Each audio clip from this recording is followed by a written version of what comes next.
안녕하십니까. 토론토 한인장로교회 신한준 목사입니다. 저희 지금 베드로전서 공부 계속해서 해가고 있는데요.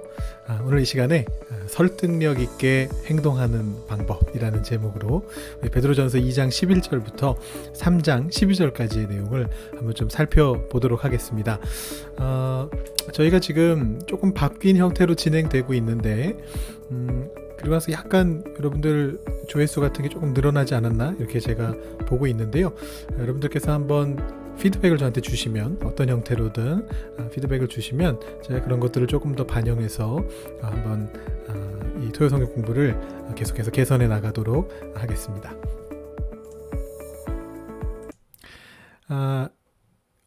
이 시간에 이제 우리 오늘 배울 내용들 한번 좀 보도록 하죠.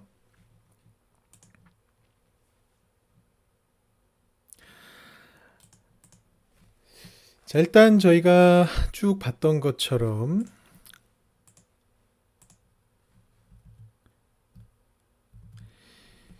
다섯 가지로 일단 베드로전서를 제가 나눴었습니다. 그래서 인사말이 앞뒤에 한 번씩 있고요. 가운데 본론이 하나님 백성의 거룩한 정체성, 바로 지난 시간에 봤던 부분이고, 그 다음에 이제 오늘 보게 될 비그리스도인 세계에서의 삶, 이 부분이 본론의 가장 핵심적인 파트다라고 보실 수 있는 부분이고요.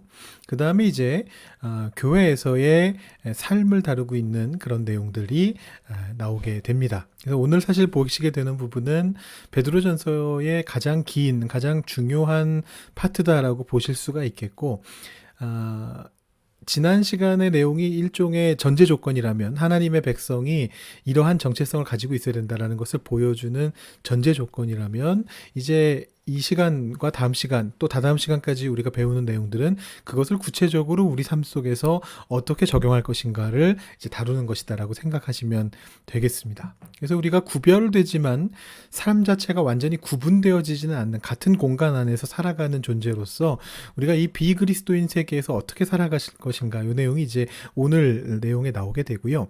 그 다음에 이제 이 내용이 크게 둘로 나뉘어집니다.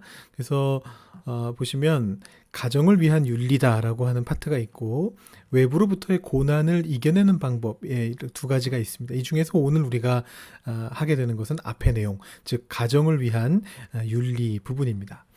물론 이것을 가정을 위한 윤리라고 부른 이유는 이것이 좀 그 당시에 많이 뭐라고 표현할까요? 유행한다고 하면 좀 그렇지만 이 로마 제국 시대에 우리 기독교 문헌뿐만 아니라 성경이나 크리스천들의 문헌뿐만 아니라 헬라 철학의 문헌들 속에서도 이 부분들이 종종 발견되어지기 때문입니다. 여러분 잘 아시는 바대로 성경 안에서도 사실은 에베소서와 골로새서에 이런 비슷한 내용들이 나온다는 것을 알고 계실 겁니다. 그래서 이것이 가정률, 가정에서의 어떤 율법, 가정을 위한 어떤 윤리라는 이름으로 불려지고 있고요. 근데 여기서 말하는 이 가정을 위한 윤리라는 것이 우리가 생각하는 것하고는 조금 거리가 있습니다. 왜냐하면 이때 당시에 가정 안에는 가족만 있는 것이 아니고 그 집을 구성하는 구성원 안에 종이라는 존재가 있었습니다. 그래서 보통 이 가정을 위한 윤리는 에베소서 빌립보서에서 보실 수 있는 바와 같이 실제 가족들에 대한 얘기들이 있고요. 부부 사이의 관계, 또 자녀와 부모 사이의 관계, 이런 것들이 있는가 하면 또 한 가지는 조금 더 폭넓은 커뮤니티 개념에서 종과 상전의 관계까지를 포괄하고 있는 것이 바로 가정을 위한 윤리였습니다. 그래서 아까 말씀드린 에베소서, 골로새서도 그렇고 또 평행되는 헬라 철학에 있는 본문들에서도 대체로 이 세 가지, 부부간의 그다음에 자녀, 부모, 그다음에 종과 상전, 이 세 가지를 다루는 것이 일반적인 가정을 위한 윤리의 특징이었고요. 근데 이 베드로전서는 조금 다른 특징을 가집니다. 그래서 그 부분을 조금 설명을 드려야 되는데 일단 가족에 대한 부분 중에서 자녀에 대한 권고가 없습니다. 그리고 부부에 대한 권고가 보통은 비슷한 비중으로 나오는데 여기에서는 아내를 위한 권고가 훨씬 길고 남편에 대한 권고는 한 절밖에 없습니다.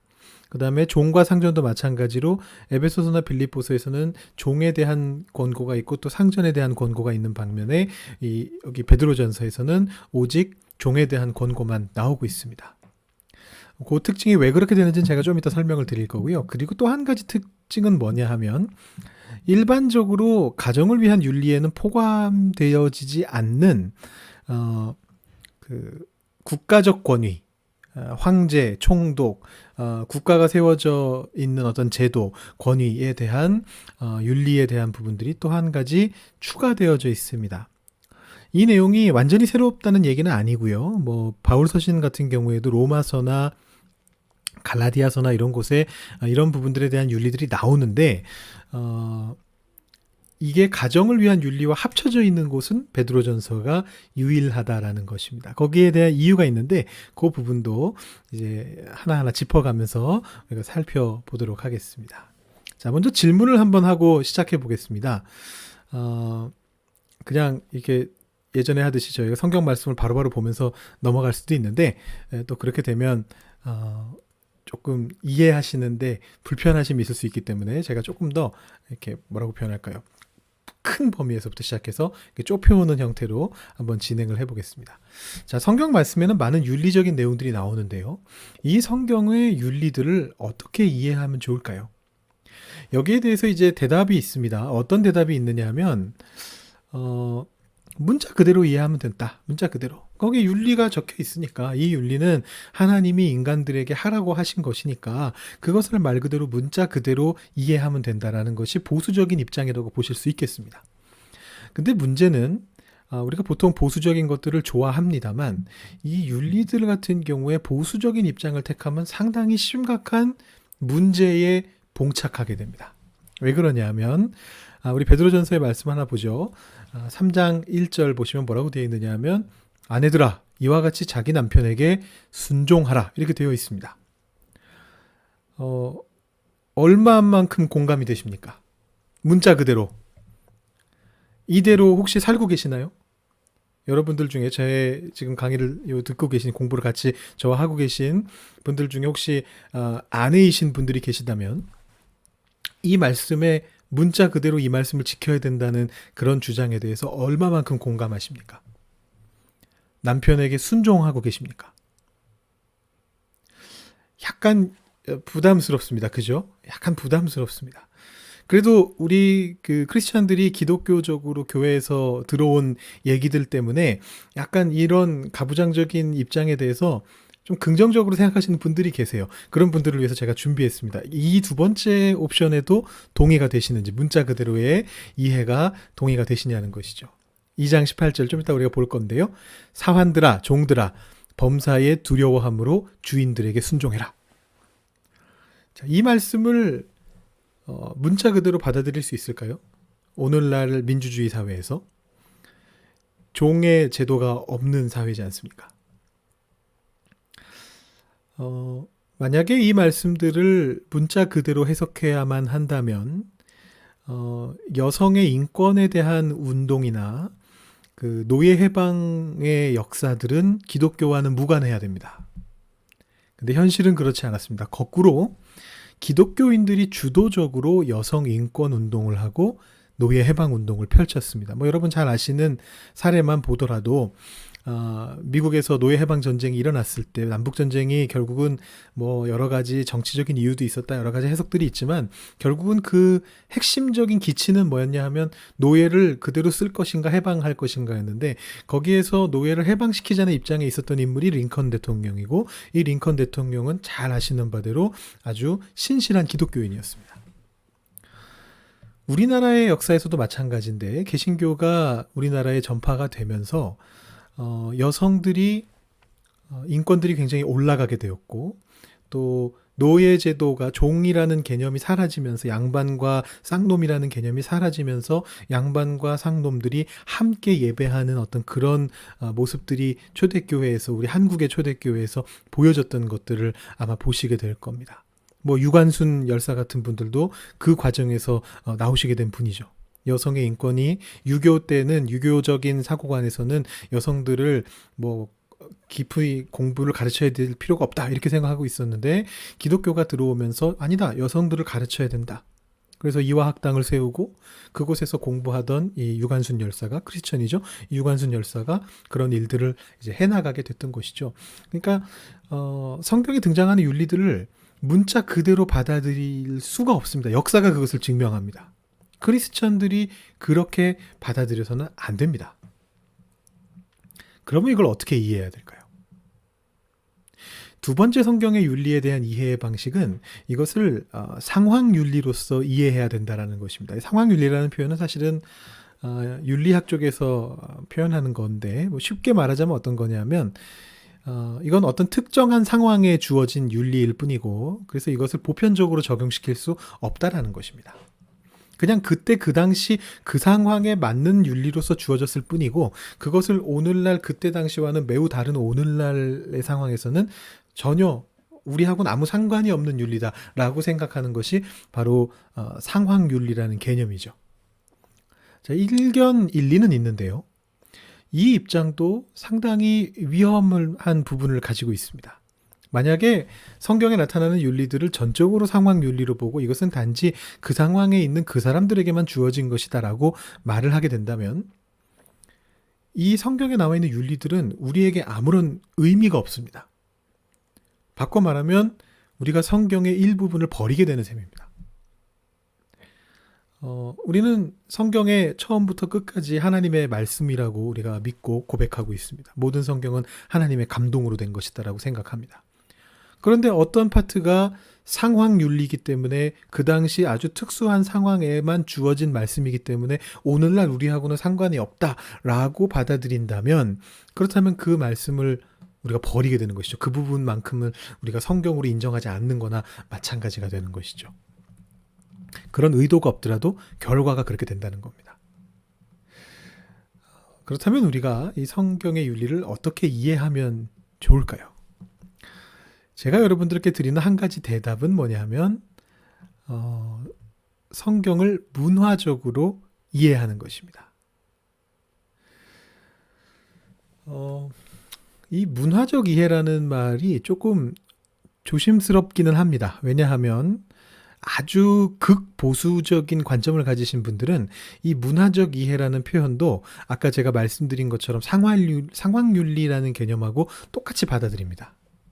그러니까 성경이 어떤 특정한 문화 속에서 주어져 있는 말씀이다라고 생각하고 그 문화 속에서 이러한 의미를 가지고 있었던 이 성경 말씀이 오늘날에는 어떤 의미인가라는 것을 파는 것이 바로 문화적 이해의 방식인데 아주 극보수주의, 근본주의적인 관점을 가지신 분들의 입장에서 보면 결국은 이 문화적 이해라는 것도 상황윤리와 마찬가지로 성경을 마음대로 재단하려고 하고 필요 없는 부분을 뜯어서 버리려고 하는 게 아닌가 이제 이렇게 생각이 되어지기 때문이죠. 그래서 제가 얼마 전에도 그런 기사를 봤는데 크리스천 그 언론 기사에서 보니까 그 미국의 아주 유명한 제가 이름을 말씀드리면 아마 여러분들도 들어보셨을 아주 유명한 보수적인 목회자분께서 그 역시나 보수적인 그 바이블 벨트 지역의 어떤 신학교가 요즘 들어서 좌경화되고 있다, 자유주의화 되어 가고 있다, 진보적으로 가고 있다라고 비판하면서 얘기를 한 게 대표적으로 예시를 든 게 문화적 이해였습니다. 이 보수적인 신학교가 요즘 들어서 문화적인 이해를 자꾸 추구한다. 이거는 자유주의다. 라고 얘기하면서 아주 비판하시는 그런 내용이 기사화됐던 것을 제가 본 적이 있습니다. 극보수주의의 입장에서 보면 이 문화적인 이해도 사실은 좀 위험할 수 있다라고 생각할 수 있는 거죠. 근데 사실은 제가 그렇지 않다는 걸 이제 말씀드리려고 하는 건데 보시면은 앞서 우리가 상황윤리로서 이해하는 것과 문화적 이해는 조금 다른 개념입니다. 연결은 됩니다. 예를 들어 상황윤리라는 것이 어떤 말씀이 그 당시 상황에만 어울리게끔 주어진 말씀이고 그래서 지금은 그것은 아무 의미가 없다라는 게 이 상황윤리적 이해라고 한다면 문화적인 이해라는 것은 어떤 것이냐면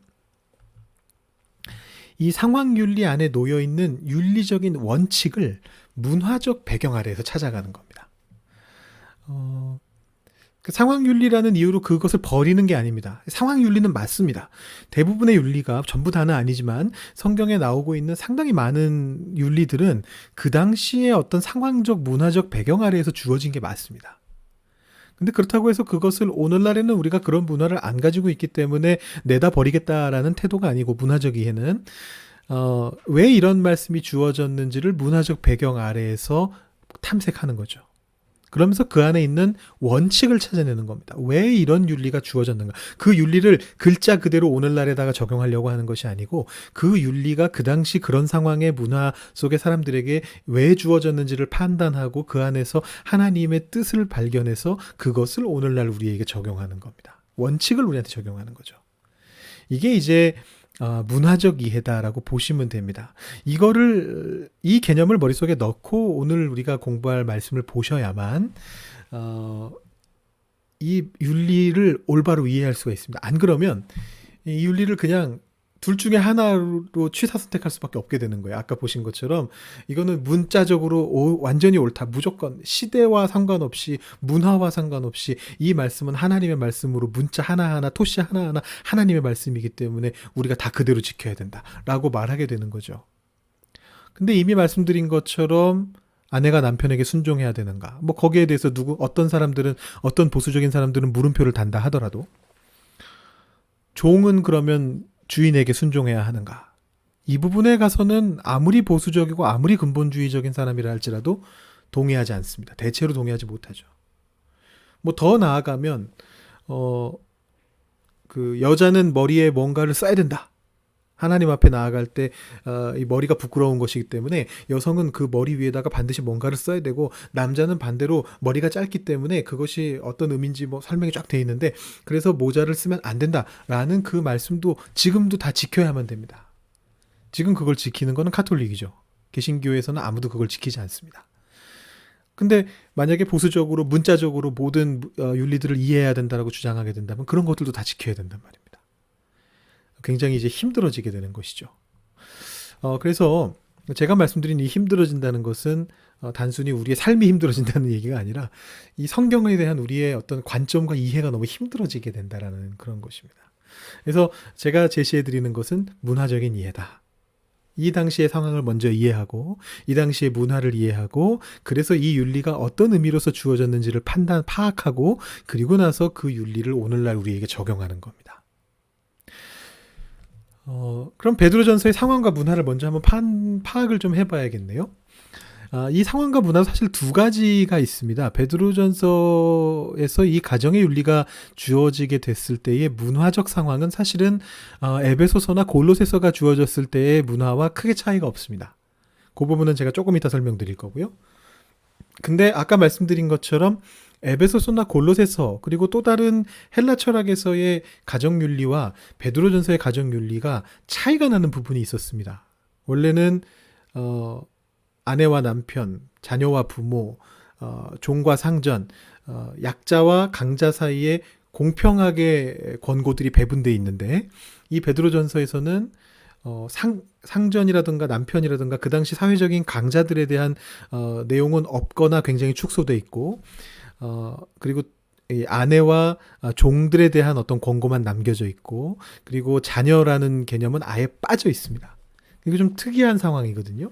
그래서 이것은 베드로전서만이 가지고 있는 독특한 그 상황에 기인한 것입니다. 그래서 이 베드로전서만의 독특한 상황을 먼저 살펴보고요. 그 다음에 에베소서, 골로새서에 함께 적용될 수 있는 이 당시의 문화에 대한 것도 한번 살펴보도록 하겠습니다. 먼저 이 베드로전서에서의 특수한 상황은 뭐냐 하면, 우리가 개관 때 배우고 지난 시간에도 자세하게 다루었습니다만, 이 베드로전서 속에 살아가고 있는 사람의 정체성입니다. 이 크리스천들이 어떤 공간에 살고 있었냐 하면, 여러분 지지난 시간 개관 때 말씀드렸던 것 기억하실 텐데요. 이 곳 자체가 낙후된 지역이었고, 그래서 이방인들이 적은 지역이었습니다. 유대인들 숫자 자체가 적은 지역이었고, 그 유대인들 안에서 크리스천들이 이제 나왔기 때문에 크리스천들의 수는 더 적은 그런 상황이었죠. 그러니까 이 사람들이 철저하게 나그네 거류민 이방인으로서 살아가야만 되는 사람이었습니다. 지금 제가 여기 그림을 하나 넣어놨는데, 요 그림밖에 찾지 못해서 요 그림을 넣었는데, 사실 이 그림에서는 따로 서 있는 한 사람이 너무 당당하게 서 있죠. 나는 나 혼자 스스로 왕따가 돼도 아무 상관없다, 이런 약간 그런 포즈로 서 있는데, 실제로는 그렇지 않았죠. 이 당시 사회는 그렇지가 않았습니다. 철저하게 마이너리티로서 소수자로서 살아야만 했던 것이고 심지어는 오늘날보다 더 존중받지 못한 아주 위험한 위치에 있었다라는 것입니다. 뭐 현대 사회에서도 사실 나그네 거류민 이방인들의 삶은 안전하지 못하죠. 그리고 힘듭니다. 차별받는 자리에 있죠. 우리 지금 제가 개관 때 말씀드렸습니다만 우리 여기 캐나다에 살고 계신 한인분들은 기본적으로 이 거류민의 위치에 있는 사람이잖아요. 물론 법적인 스테이터스는 조금씩 다릅니다만 여기 오신 지 이미 오래되시거나 여기서 태어나셔서 시티즌십을 이미 가지고 계시고 실질적으로 법적으로는 완전히 캐나다인들과 동일하신 분들도 물론 계시고 뭐 영주권자도 계시고 뭐 퍼밋을 가지고 계신 분들도 계시고 뭐 다양한 스테이터스의 법적 스테이터스의 차이는 있지만 결국에는 아직까지는 지금 캐나다 사회가 굉장히 이방인들을 받아들이는 전 세계에서 가장 많이 뭐라 그럴까요? 마음이 넓어져 있는 사회이긴 합니다만 그럼에도 불구하고 여전히 남아있는 그 차별들이 있죠. 그걸 다 경험하죠. 시티즌십이 있다 해도 경험합니다. 아시아인들은 어딜 가든지 어디에서 왔냐는 말을 듣게 되는 여기가 고향일 거라는 생각을 하지 않는 어떤 이러한 차별을 받죠. 요번에 그 아시아에 저기 애틀랜타에서 아시아인 저희 한국 사람들 총격 사건이 일어났었는데 많은 사람들이 한 얘기가 뭐냐면 흑인들이 그렇게 총격을 당했다면 그 지난번 블랙 리브스 매터 소리가 나왔을 때처럼 분명히 문제가 됐을 것이다. 근데 그만큼 이슈가 되지 못하고 있다. 아시아인이라서 그렇다. 이런 얘기도 뭐 있었습니다. 그러니까 사실은 우리가 그 마이너리티라고 하는 흑인들보다 아시아인들, 한국인들이 더 마이너리티로서 굉장히 차별받고 있죠. 근데 그나마 현대는 어찌되었든 법적으로는 존중이 됩니다. 아까 말씀드린 것처럼 시티즌십이 있으신 분들은 일단 법적으로는 동일한 아주 동등한 존중을 받아야 되는 캐네디언입니다. 그죠?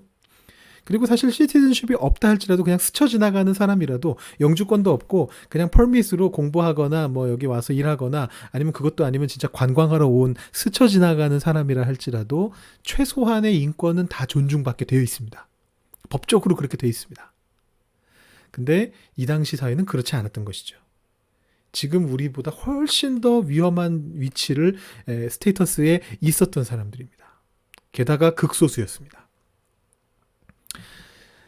그러니까 쉽게 말하면 그곳을 에서 주류가 되는 헬라 사람들이 이 크리스천들을 나쁘게 보고 쫓아내려고 맘먹으면 언제라도 쫓겨날 수 있는 그런 상황이었다는 얘기입니다. 목숨도 위협받을 수 있는 그런 상황이었다는 얘기입니다. 완전히 다른 상황입니다. 지금하고는.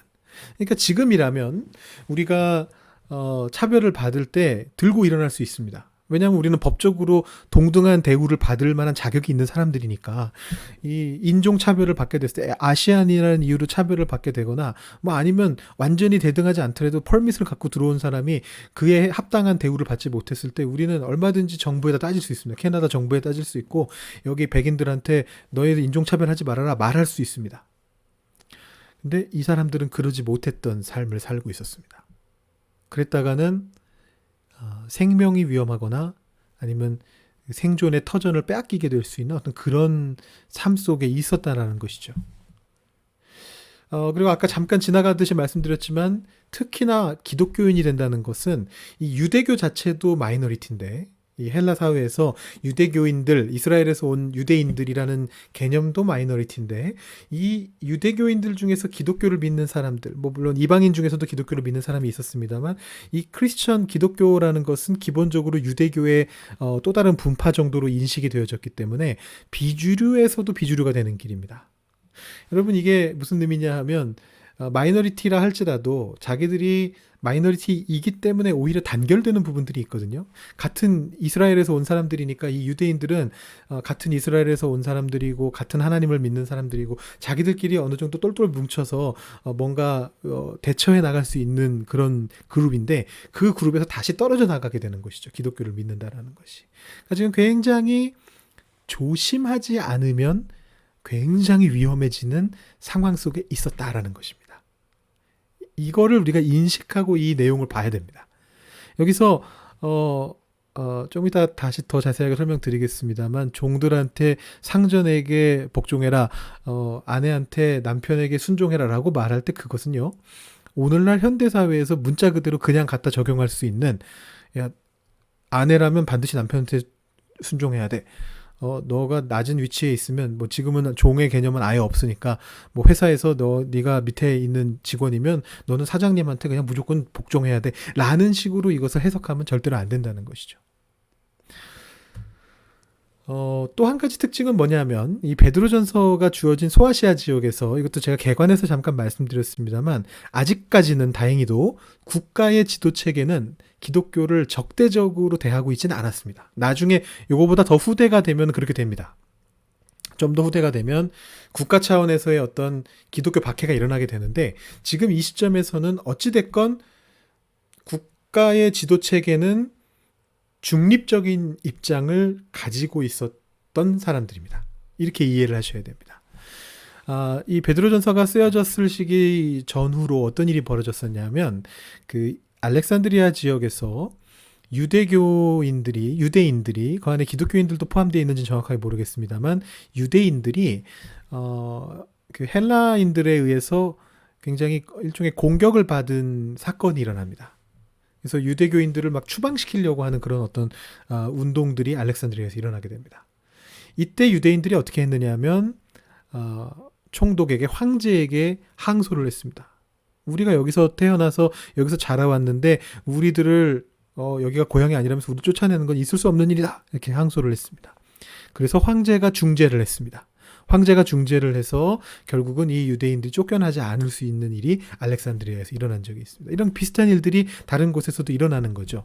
그러니까 여러분, 성경에서도 그런 장면들이 나오지 않습니까? 바울 같은 경우에도 계속 공격을 받아가지고 사람들한테 공격을 받아서 위기에 처하니까, 나는 그러면 가이사에게, 그 황제에게 항소하겠다 라고 이렇게 해서 결국은 로마까지 가지 않습니까? 그래서 최종적으로는 바울이 죽게 되지만, 바울이 그런 어떤 관점을 가지고 있었던 것은 결국은 이거 비슷한 관점을 가지고 있었던 거죠. 아직까지 국가의 지도 체계는 기독교에 대해서 적대적이지 않고 중립적인 위치에서 중재를 해주는 사람들이다라고 이렇게 생각을 했던 것이죠.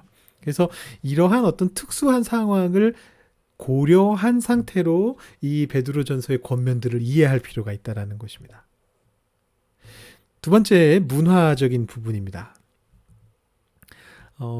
아까 말씀드린 것처럼 이 베드로전서의 문화는 그 에베소서 골로새서도 마찬가지입니다만, 그 당시에 어떤 문화의 상황을 반영하고 있습니다. 그 문화적 상황은 뭐였냐면, 상전과 종의 구분이 있고 남성이 여성보다 우월한 지위를 가지고 있는 그런 계급 사회였다는 것입니다.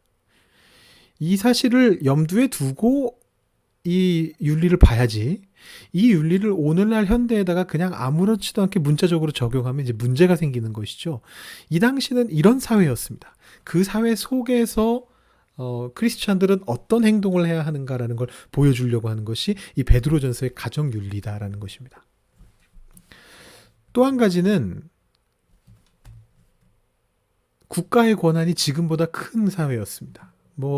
오늘날에도 작은 정부론이 있고 큰 정부론이 있고 국가의 권한이 어디까지냐에 대한 논쟁이 있고, 사실 국가의 권한이 작다고 말할 수는 없습니다만, 오늘날에도 그럼에도 불구하고 이 당시하고는 비교가 될 수가 없죠. 이 당시는 황제가 무소불위의 권력을 휘두르는 그런 사회였습니다. 그러니까 국가의 권한 자체가 지금보다 훨씬 큰 사회였다라는 것도 우리가 염두에 둬야 되는 것이고, 또 한 가지는 제가 여러분들께 종종 이 소요성경 공부를 하면서 말씀드렸습니다만, 이 명예를 굉장히 중요시하는, 명예라든가 체면이라는 개념을 아주 중요하게 생각했던 사회입니다. 그러니까 이런 것들이 반영되어지면서 어떤 가부장적인 우리 사실 한국 사회의 유교적인 관점하고 굉장히 비슷한 관점의 어떤 개념들이 등장하게 됩니다.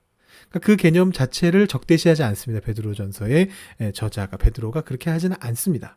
그렇다고 해서 오늘날에도 그것을 그대로 적용해야 된다는 의미는 아니다라는 것이죠. 그래서 지금 말씀드린 베드로전서의 특수한 상황과 그리고 베드로전서의 이 문화를 좀 염두에 두고서 오늘 말씀들을 한번 살펴보도록 하겠습니다. 이 베드로전서의 가정윤리의 특징은 첫 번째, 주로 비그리스도인과 집이라는 좁은 공간 안에 마주치는 경우를 상정하고 있습니다. 그러니까 이것이 에베소서 골로새서와 결정적인 차이점인데요. 아까 말씀드린 대로 이 베드로전서의 수신자들은 마이너리티였고요. 소수 집단이었고요. 아마도 대체로 종의 그룹이었거나 아니면 여성들이었던 것 같습니다. 무슨 얘기냐면 소위 말하는 종을 부리는 상전에 위치해 있는 사람들 중에서는 크리스천인 사람들이 거의 없다시피 한 상황이었습니다. 그러니까 지금 베드로는 상전에게는 아무런 권면을 할 필요가 없는 거예요. 왜냐하면 예수님 믿는 상전이 아무도 없습니다. 정말 한 명도 없었는지는 모르겠습니다만 말하자면 그렇다는 거죠. 예수님을 믿고 있는 상전은 아무도 없습니다. 그러니까 베드로가 권면할 수 있는 대상은 크리스천인 종들밖에 없는 겁니다. 그래서 빠지는 겁니다. 상전에 대한 권면은 빠집니다. 마찬가지로 아내에 대한 권면은 많이 있는데 남편에 대한 권면은 딱 한 절 있거든요. 그것도 마찬가지인데 크리스찬인 남편을 가진 집이 별로 없는 거예요. 거의 없다시피 하는 거예요. 대부분의 집은 아내가 크리스찬이고 남편은 크리스찬이 아닌 겁니다. 그러면 그런 상황 속에서 아내는 어떻게 행동해야 되는가가 이 베드로전서에 나오는 가정윤리입니다. 그게 자녀가 안 나오는 이유도 됩니다. 아까 말씀드린 것처럼 보통 가정윤리에는 자녀에 대한 권면이 나오고 부모에 대한 권면이 나오는데 베드로전서의 가정윤리에는 자녀에 대한 권면이 아예 없습니다. 왜냐하면 부모가 크리스천이면 자녀는 당연히 크리스천일 테니까요. 일반적으로 사춘기를 넘어선 자녀들이 아닌 다음에는 그 부모의 종교를 물려받는 게 거의 대부분의 경우입니다. 그죠? 특수한 상황이 생기지 않는 이상 집 안에서 부모와 자녀가 종교 문제로 부딪히게 되는 일은 그때나 지금이나 별로 없는 일입니다. 그러니까 그에 대한 윤리를 권면할 필요 자체가 없는 겁니다. 그러니까 일단 베드로전서 가정윤리의 가장 큰 특징은 바로 이 부분입니다. 크리스천이 소수자였고 크리스천이 약자들이었습니다. 아내들이었고 종들이었습니다. 그러면 이 집이라는 공간 안에서 자신과 다른 비그리스도인이 만나는데 그 비그리스도인이 하필이면 나의 상전입니다. 지위상, 그 당시 기준상, 아까 말씀드린 것처럼 그 당시 문화상 아내에게 있어서 남편은 더 윗사람이에요. 그 당시 기준에는 그렇단 말이에요. 그런 경우에 크리스천인 소수자가 크리스천인 마이너리티가 크리스천인 사회적 약자가 어떤 행동을 해야 되는가를 얘기해 주는 게 베드로전서 가정윤리의 특징입니다. 그리고 그것을 조금 더 넓혀서 사회 안에서는 어떤 태도를 취해야 되는가라는 것을 가르쳐 줍니다. 그래서 이 종과 아내에 대한 권면 앞뒤에 뭐가 붙어 있느냐 하면 황제와 국가에 대해서 어떻게 할 것인가, 그리고 뒤쪽에는 형제들, 이웃들과 어떻게 살아갈 것인가, 비그리스도인 이웃들과 어떻게 살아갈 것인가, 이런 것들을 이제 이야기하고 있고요. 그리고 아까 말씀드린 것처럼 반면에 국가의 권위는 아직까지 기독교에 적대적이지 않은 상황입니다. 그렇기 때문에 국가의 권위는 받아들여야 된다는 것이죠. 그런 관점으로 베드로전서의 윤리가 진행되고 있습니다. 그래서 근본 원리를 보시면 앞에서 이미 말씀드렸습니다만 나그네다라는 정체성을 가지고 겸손한 마음을 가져야 된다는 것이고요. 2장 11절에 보시면 사랑하는 자들아 거류민과 나그네 같은 너희를 권한다 이렇게 이야기하고 있고, 두 번째 원리는 뭐냐면 삶으로서 증명하라라는 것입니다. 말로 전도할 생각하지 말고 뭐 다른 방식으로 어떻게 하려고 하지 말고 너희들의 삶으로 증명해라.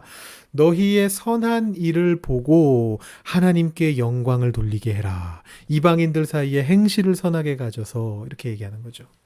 이 말씀 아마 어디서 보셨을 텐데 마태복음 5장 16절 말씀하고 거의 동일하죠. 이같이 너희 빛이 사람 앞에 비치게 해서 그들로 너희 착한 행실을 보고 하늘에 계신 너희 아버지께 영광을 돌리게 하라. 베드로가 아마 이 예수님의 말씀을 지금 염두에 두고 이 부분을 쓰고 있는 것 같은데 결과적으로 이게 근본 원리입니다. 크리스천인 마이너리티가 비그리스도인인 어소리티를 대할 때 어떤 태도를 보여야 되는가. 일단 겸손한 마음. 안 그러면 내가 쫓겨날 수도 있으니까. 그러나 삶 속에서는 내가 믿고 있는 것이 옳다는 걸 증명해야 됩니다. 근데 그걸 뭘로 증명하느냐?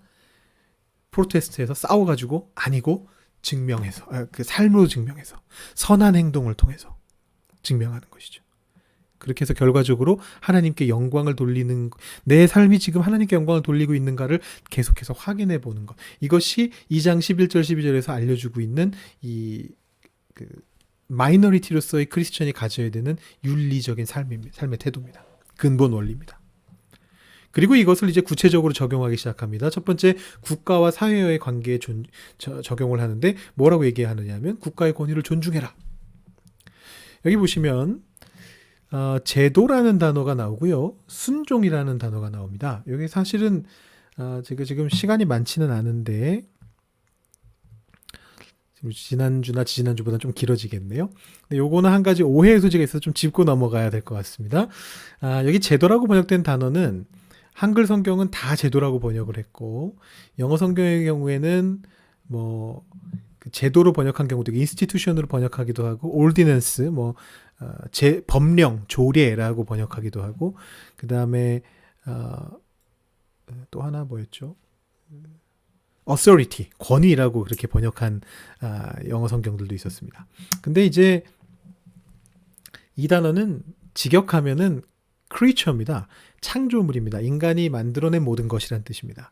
그래서 여기서 제도라는 단어가 실질적으로 우리가 가지고 있는 사회 시스템이라는 뜻으로 쓰여진 게 아닙니다.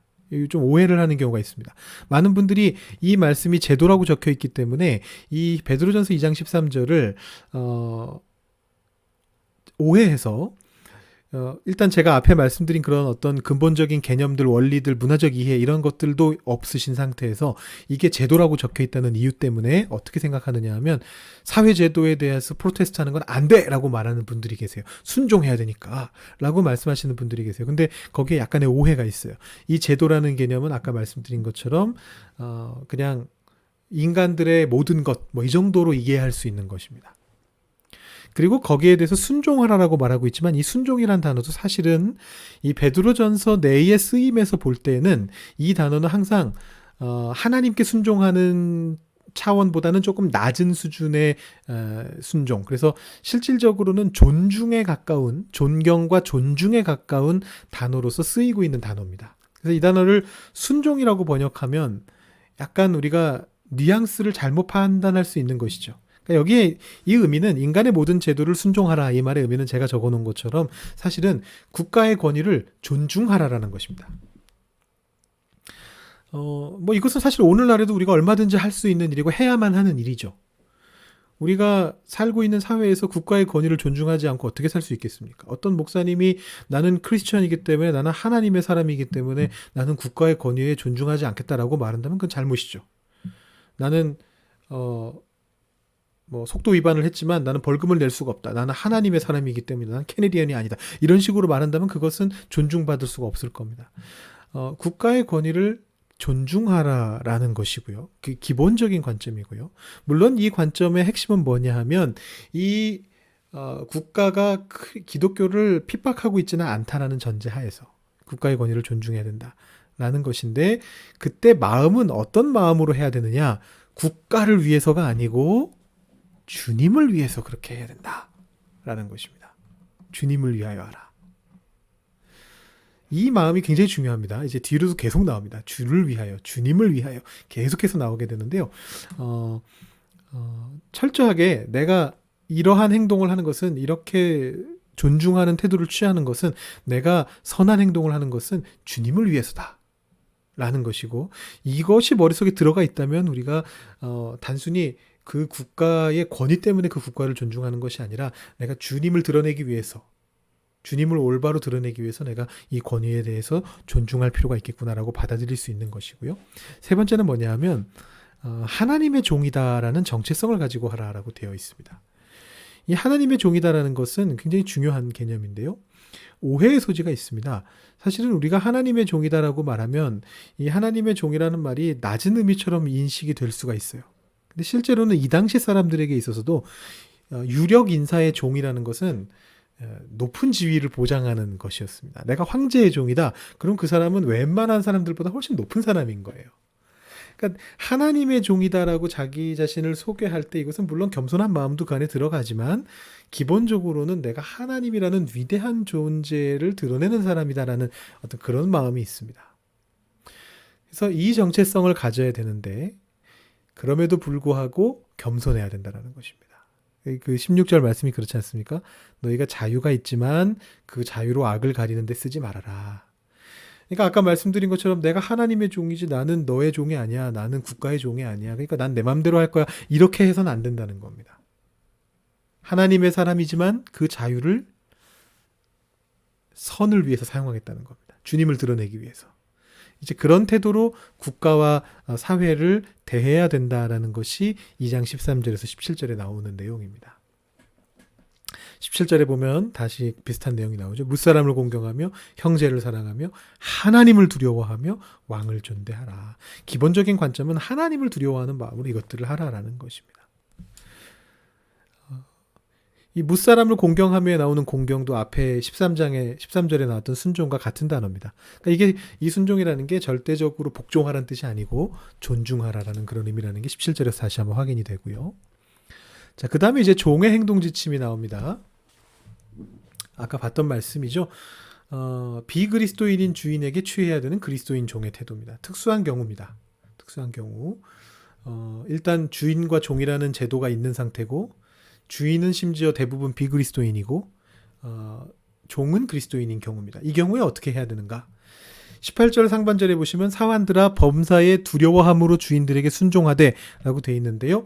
이 범사의 두려워함이라는 것은 약간 해석에 논란은 있습니다만 주인들을 두려워하라는 뜻이 아니고 앞뒤에 나오는 다른 말씀처럼 하나님을 두려워하라라는 뜻입니다. 그래서 모든 순간순간에 하나님을 두려워하는 마음을 가지고 하나님께 하는 마음을 가지고 주인들을 대해야 된다라는 것이고요.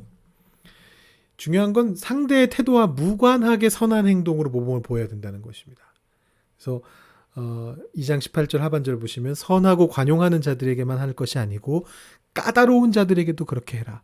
이 뒤에 무슨 내용이 나오느냐 하면 그 체벌받는 장면이 나오거든요. 매 맞는 겁니다. 이게 매 맞는다는 것이 그 당시에는 너무 지극히 당연한 행동이었습니다. 사실은 최근까지도 그랬죠. 노예제도가 있는 상태에서 종이나 노예가 매를 대신해서 매를 맞는 것은 너무나 흔한 일이었습니다. 기본적인 그 당시 헬라 시대의 태도였습니다. 근데 선하고 관용하는 주인들은 꼭 필요할 때만 매질을 했겠죠. 당연하게도. 반대로 까다로운 자들이라고 표현된 사람들은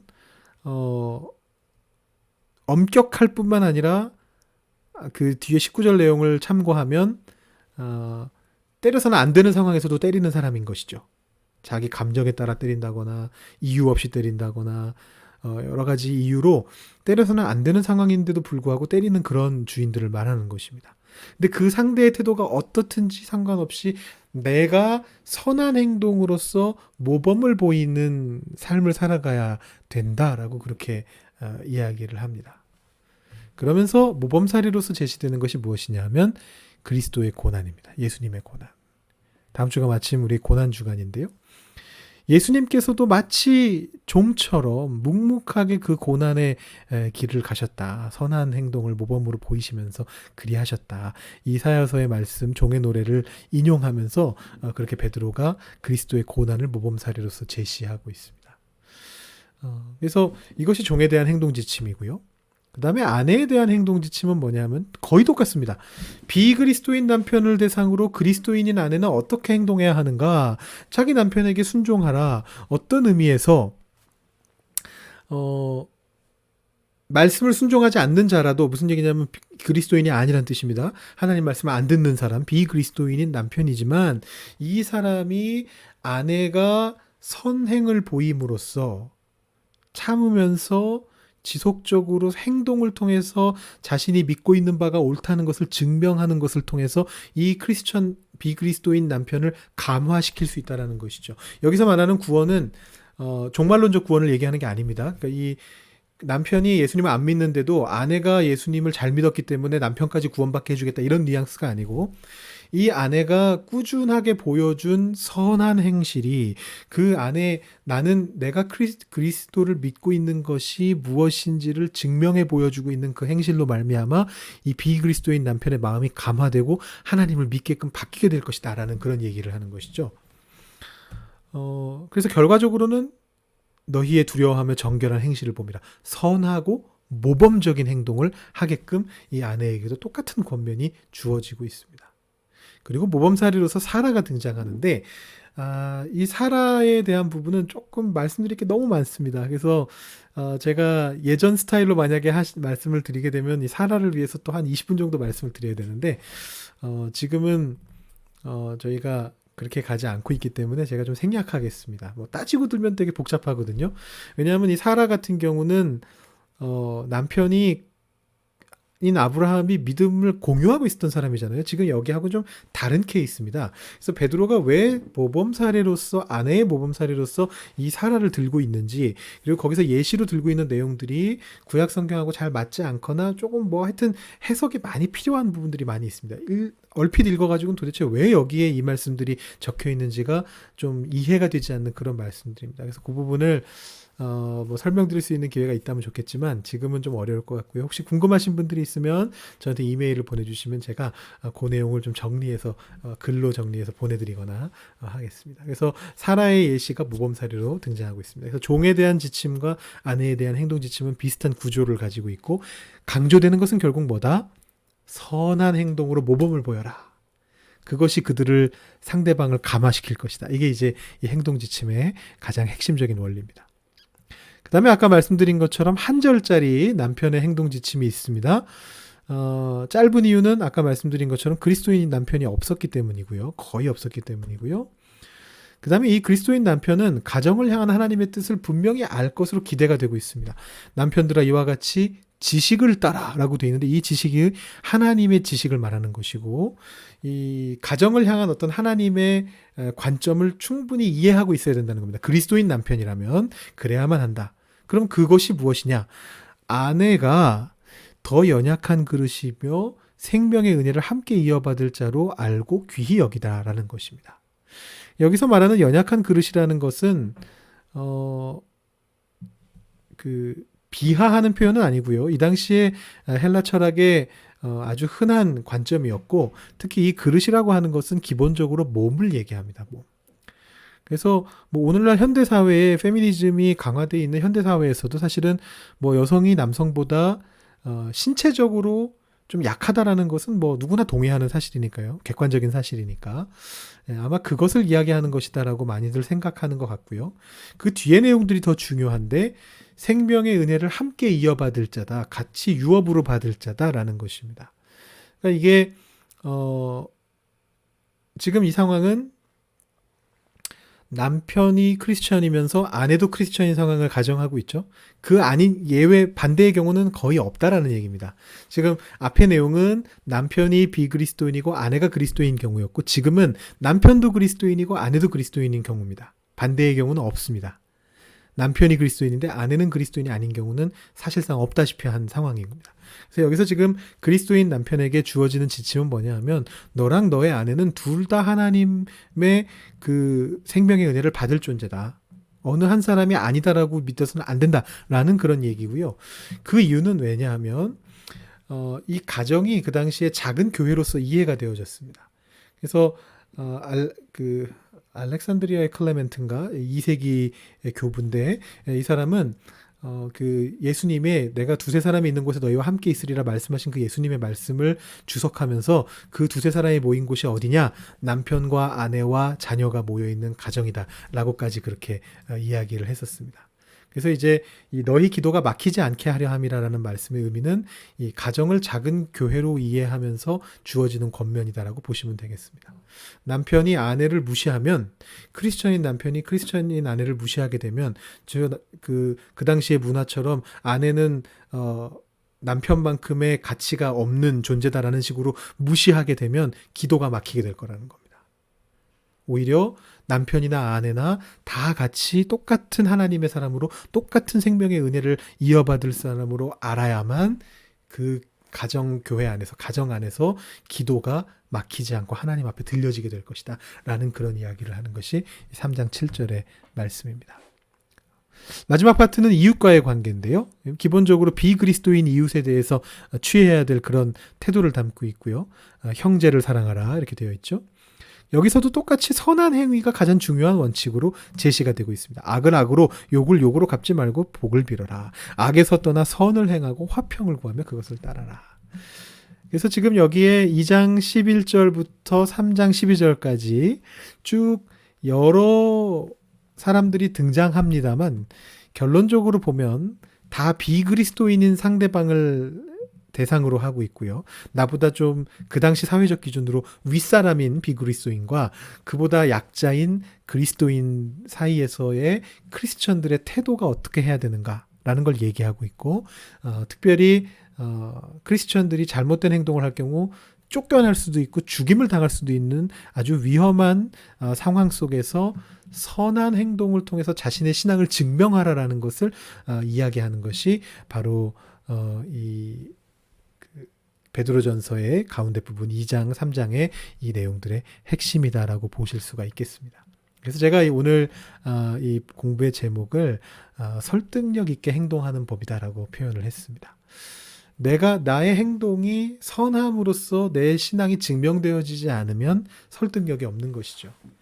근데 소수자인 크리스천이 다수인 비그리스도인들을 감화시키기 위해서는 선한 행동을 통해서 내 믿음을 증명할 필요가 있다는 것입니다.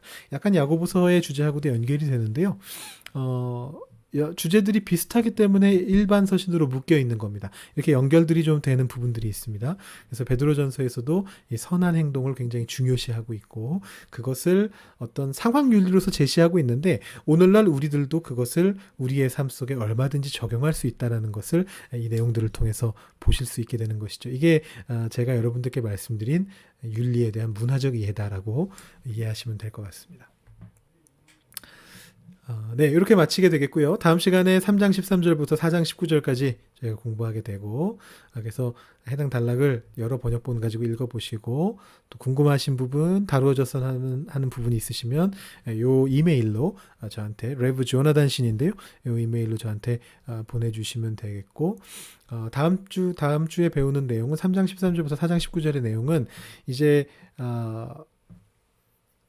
비그리스도인인 이웃들을 대하는 관점에서 조금 더 나가서 내가 신앙 때문에 고난을 당하고 있을 때 그 고난을 어떻게 이겨낼 것인가 약간 이런 주제로 조금 넘어가게 됩니다. 그래서 여러분들 혹시 그런 주제에 관심이 있으시다면 다음 시간 내용을 조금 더 이렇게 기대하는 마음으로 기다려 주시면 좋겠습니다. 오늘 지난 시간들보다 조금 길어졌는데 죄송하게 생각하고요.